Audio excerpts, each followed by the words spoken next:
The night they told Harold Steele he had 30 days to vacate the only home he'd known for 11 years. The temperature outside Lethbridge was sitting at -22 Vite and dropping. He didn't argue. He didn't ask why, even though he already knew why. He just stood in the doorway of his daughter-in-law's kitchen, holding his coffee mug with both hands the way old men do when they're trying to keep something warm, and he nodded once. Then he went back to the basement room where he slept and sat on the edge of the narrow bed until the furnace clicked off and the house went quiet. Beside him, a large black and tan shepherd named Boone lifted his head from the floor and rested his chin on Harold's knee without being asked. That was the thing about Boone. He always knew before Harold did. Harold had served 23 years with the Canadian Forces, most of it with the 1st Battalion, Princess Patricia's Canadian Light Infantry. He'd been to Bosnia when Bosnia was still something people talked about at kitchen tables. He'd done 2 rotations through Afghanistan, came home the second time with a hearing aid in his left ear and a kind of silence in him that no one in his family quite knew what to do with. His wife, Diane, had tried. She'd tried for 6 years after his second return. Then one morning she packed a bag with the same quiet efficiency she'd always used, kissed him on the cheek like she was leaving for the grocery store, and didn't come back. His son Kevin had inherited Diane's patience, and for a long time that patience had been enough. Harold moved into the basement after Diane left. Kevin and his wife Sandra let him stay, because Kevin believed it was the right thing, and Sandra believed it was temporary. That had been 11 years ago. Sandra was not a cruel woman. Harold knew that. She'd fed him and tolerated his dog, and never once said anything openly unkind. But a house has a weight limit, and somewhere in the last year or two, Harold had started to feel it. The looks across the dinner table, the conversations that stopped when he came upstairs. Kevin's face when Harold mentioned something that happened in 1996. 30 days. He spent the first week of those 30 days driving the back roads south and west of Lethbridge in his old Ford pickup, Boone sitting upright in the passenger seat with his nose working the gap at the top of the window. Harold wasn't sure what he was looking for. He had $4,000 in a savings account and a veteran's pension that covered his basics. He wasn't going to find an apartment in Lethbridge on that, not with a dog the size of a small calf.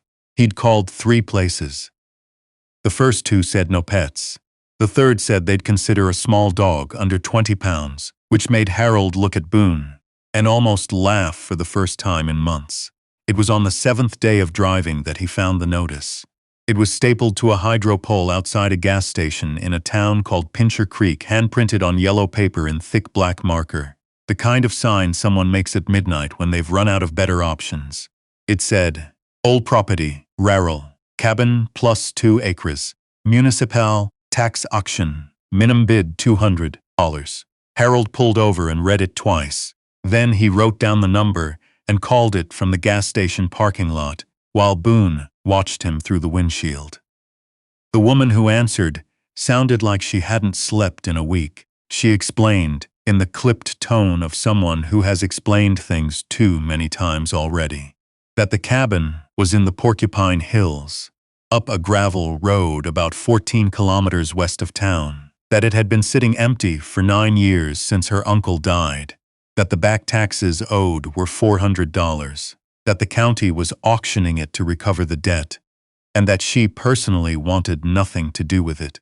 Harold asked if he could see it. She said she'd meet him there the next morning and gave him directions. He barely slept that night. He lay in the basement room with Boone pressed against his legs and listened to the house settle, and thought about what $4,000 could actually build if a man was careful about it. The road into the Porcupine Hills the next morning was something Harold hadn't expected. He'd driven through that country before, years ago, passing through on the way to somewhere else. But he'd forgotten how the land lifted and changed as you came up off the prairie. The grass was dry gold and bent sideways in the wind, and the hills rolled in long, slow waves toward the mountains. And the mountains themselves were the kind of blue that only shows up in November in Alberta. a blue so cold and clear it made his chest hurt a little to look at. The woman's name was Beverly, and she was already there when he arrived, standing beside a dusty Subaru in a quilted vest, arms crossed, breath coming out in small clouds. She was maybe 60. She looked like someone who had once cried about this property and decided she was finished doing that.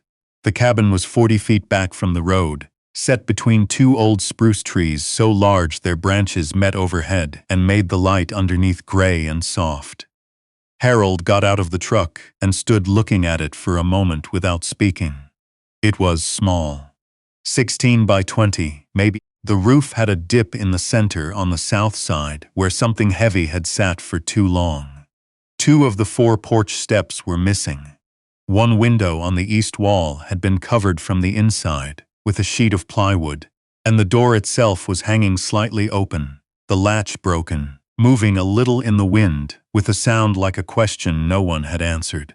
Boone jumped out of the truck and immediately began circling the perimeter of the cabin with his nose to the ground, moving in a slow, methodical loop the way he did when he was deciding whether something was safe. Beverly said, "It's not pretty." Harold said, "No, the well's hand-dug. 12 feet. My uncle said it never went dry in 40 years. I can't guarantee that." "What's the roof like underneath the sag?" "Rotten," she said. 2, maybe 3 rafters. The rest is fine." He walked to the door and pushed it open. The inside smelled of old wood and cold and something faintly mineral like a root cellar, like the earth below the floorboards was breathing through the gaps. There was a wood stove in the corner, cast iron, older than Harold probably, but solid. He crouched down and opened the firebox and looked inside with his phone light. Clean. No cracks. Someone had taken care of that at least. There was one main room and a small back room barely large enough for a cot. The floor was rough-sawn fir, gapped in places, but the boards themselves were still hard and flat. Harold walked the perimeter, stepping carefully, pressing his boot down at each step and listening. He found 3 soft spots near the east wall where water had gotten in around the window and sat too long. Everything else held. He went back outside. Beverly was watching him with an expression that was not quite hope but in the same postal code as hope. Harold said, "What's the minimum bid?" She said, 200. "But there's no one else bidding." He looked out at the hills for a moment. The wind moved through the spruce trees and made a sound like the ocean, which Harold had not heard in years. Boone came and stood beside him, pressing lightly against his left leg. Harold said, "I'll bid 250. She looked at him for a moment. Then she said it wasn't a question. He didn't know what had given it away. The posture, maybe. The way he'd examined the cabin. He said 23 years PPC lie. She was quiet for a moment. Then she said, "My uncle was PPC lie, Korea." Neither of them said anything after that for a little while. In the end, the paperwork took 3 weeks and cost Harold $600 including the bid and the county's transfer fee. He paid for it from his savings and did not feel anxious about this. He felt, for the first time in a year or perhaps longer, something adjacent to purposeful. He moved out of Kevin's basement on the 28th day. Kevin stood in the driveway in the early morning and shook Harold's hand and held it for a moment longer than a handshake usually lasts. He looked like he wanted to say something and couldn't find the shape of it. Harold told him it was fine. He meant it. Some things come to their natural end, and the important part is not pretending they haven't. He and Boone slept the first night in the truck, parked in front of the cabin, with the heat running and the windows slightly cracked so Boone could smell the air. In the morning, Harold built a fire in the wood stove with birch bark and dry branches from under the spruce trees and stood in the middle of the main room, with his hands out toward the warmth, and felt the space begin to breathe around him. He started with the roof. He'd been a military engineer before he'd been anything else, and he still thought in systems. A structure fails from the top down or the bottom up, and this one was failing from the top. He drove to the building supply in Pincher Creek and bought dimensional lumber and a roll of felt paper and 2 squares of shingles, loading it all into the bed of the pickup while Boone sat in the cab and watched him through the rear window with the expression he used for things he found inexplicable but tolerable. The rotten rafters took Harold 4 days to sister and replace, working alone on a scaffold he built from sawhorses and planks. The work was slower than it would have been 20 years ago. His lower back made itself known around mid-afternoon each day, and he'd learned not to fight that but to set down his tools and walk for a while, or sit on the porch with coffee and let things settle. Boone would come and sit beside him on those breaks, leaning against his shoulder, and Harold would scratch behind the dog's ears and look out at the hills. There was a quality to the light in the Porcupine Hills in December that Harold had not anticipated. It came low and sideways through the spruce trees in the afternoon and laid long shadows across the snow and turned everything amber and still. He found himself looking up from his work sometimes just to watch it. He re-shingled the roof in 2 days. He fixed the window with proper glass. He cut himself on the tailgate of the truck, an old skill coming back to his hands without effort. He replaced the 3 porch steps with pressure-treated lumber and rebuilt the door latch with a kit from the hardware store. He pulled up the soft boards near the east wall, dried the subfloor with a propane heater, treated it, and replaced what couldn't be saved. The well was good, 12 feet down, exactly as Beverly had said, the water cold and clear and tasting of nothing, which is what good water tastes like. By January, he had a woodpile stacked 6 feet high along the south wall of the cabin, and enough dry birch inside to last a week without going out. He had insulated the crawl space with rigid foam and stuffed fiberglass bats into the walls, where the old insulation had compressed to almost nothing. The cabin held heat now. He knew this because on the coldest nights, when the temperature dropped below -30, he could let the stove burn down to coals before bed, and the interior would still be above 12 degrees by morning. Boone slept beside the stove. Harold had made him a cedar platform lined with an old wool blanket, and Boone used it with the serious appreciation of a dog who understood that someone had built something specifically for him. In February, a pickup truck pulled up the road and stopped in front of the cabin. Harold was splitting wood and stopped and watched. A man got out, heavyset in his 60s, wearing a Carhartt jacket and a look of moderate embarrassment. He said his name was Ted, and that he'd heard from Beverly that a veteran had bought the old merch place, which apparently was what the cabin was called, and that he'd been meaning to stop by. Harold invited him in for coffee. Ted, it turned out, lived 4 kilometers down the road and had been a corporal with the Royal Canadian Regiment in the early 1980s. He'd left the forces after 8 years with a bad knee and a good attitude, and had been farming sheep in the Porcupine Hills ever since. His wife had passed 2 years before. He came over twice that week and then kept coming, and Harold didn't ask him to stop. Ted brought things, a box of old tools from his late father-in-law, including a draw knife and a set of hand planes that Harold spent an evening sharpening and oiling. A bag of dry beans, once inexplicably, a small rubber boot, which turned out to be from a set he'd bought for his dog years ago, and thought Harold might find useful for Boone in breakup season. Harold told him Boone had never worn boots in his life. Ted said there was time. Spring came the way it does on the east slope of the Rockies, all at once and then not at all, and then all at once again. Harold put in a kitchen garden behind the cabin, following the south-facing slope down to a flat spot where the snow melted first. He turned the soil with a spade and mixed in compost he'd been building since February. Boone supervised from a patch of sun nearby, occasionally moving to investigate something in the grass and then returning to his spot. It was in March that Harold started writing. He didn't plan to. He had a notebook he'd bought in Pincher Creek to keep track of his building materials and costs, and one evening he ran out of those things to write and kept going anyway. He wrote about the morning. He'd landed in Kandahar for the 2nd time and the smell of the air at that altitude and the way the light was completely different from anything he'd known before. He wrote about Diane. He wrote about Kevin standing in the driveway, not knowing what to say.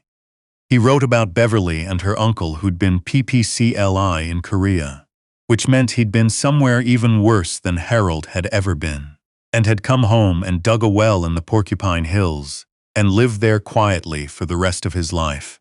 And that seemed to Harold like something worth understanding. He wrote about Boone, about how the forces had a program now that placed retired service dogs with veterans in need of them, and about how Boone had come to him 3 years ago, thin and quiet-eyed, and had not left his side since. He wrote about how the relationship between a working dog and a veteran was different from what people who hadn't experienced it could fully imagine, that it wasn't about tricks or obedience or even affection, not exactly. It was about a kind of witnessing. Boone had seen Harold at his worst, in the basement room in Kevin's house at 2 in the morning, and had not adjusted his opinion of Harold at all. There was something in that which Harold found very difficult to put into words, and kept trying anyway. He sent a few pages to a woman named Frances who ran a small newsletter for veterans in southern Alberta, mostly because Ted said she was looking for content, and Harold had nothing to lose. Frances called him a week later and said she wanted to run all of it, and could he write more? He said he didn't know. She said she'd wait. He wrote more. The newsletter had 400 subscribers. After Harold's first piece ran, it had 460. After the second, it had 612. Frances sent him an email that said simply, "People needed this." He read it 3 times. By June, the garden was producing more than Harold could eat, and he began leaving bags of vegetables on Ted's porch, which Ted reciprocated with lamb chops and occasional silence, which Harold had come to understand was Ted's highest form of regard. One evening in late June, Harold was sitting on the rebuilt porch in the long northern light. Boone stretched out beside his chair when a car came slowly up the road and pulled in. A woman got out, maybe 45. Wearing civilian clothes but carrying herself in a way Harold recognized. She said her name was Joanna, and that she'd read his pieces in Frances's newsletter and driven up from Lethbridge because she was having a hard time and wasn't sure what else to do. Harold told her to sit down. He went inside and made coffee. He came back and sat across from her, and they talked for 2 hours, while Boone moved between them and eventually settled with his head in Joanna's lap, which he did not do with most people. Joanna had served 12 years as a logistics officer. She'd been back for 3 years and was working a desk job that paid well and felt like nothing. She had a teenage son she was raising alone, and a mother who called twice a week with suggestions. She said she sometimes drove at night just to drive, just to have something to do with her hands that felt like moving toward something. Harold didn't tell her what to do. He didn't have that kind of advice. He told her about the roof, about the 3 rotten rafters, about how the work of replacing them had felt to his hands after years of not using them that way. He said the thing he'd been trying to write for months without quite finding it, which was this. He thought maybe the worst part of coming home wasn't the difficulty. It was the lightness, the absence of weight after years of carrying something very heavy. And that some people needed to find a new weight, not to suffer, but because their hands remembered what it was to hold something that mattered. Joanna was quiet for a long time after that. Then she said, "I don't know where to start." Harold said, "It doesn't matter where, it matters that you do." She came back the following weekend with her son, a 14-year-old named Marcus, who was quiet and watchful, and spent the first hour sitting near Boone without quite touching him. Harold showed them both how to split wood. Marcus was terrible at it, and didn't stop until he'd split half a cord.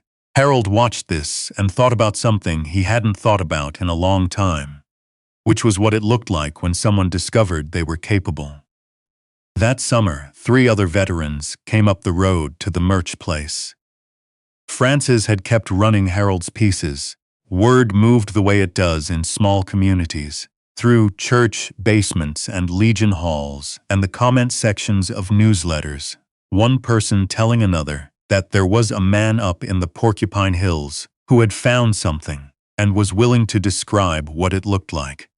Harold did not think of himself as having found something. He thought of himself as still in the middle of finding it. But he had stopped being afraid that the finding would never happen. And that seemed like enough to be going on with.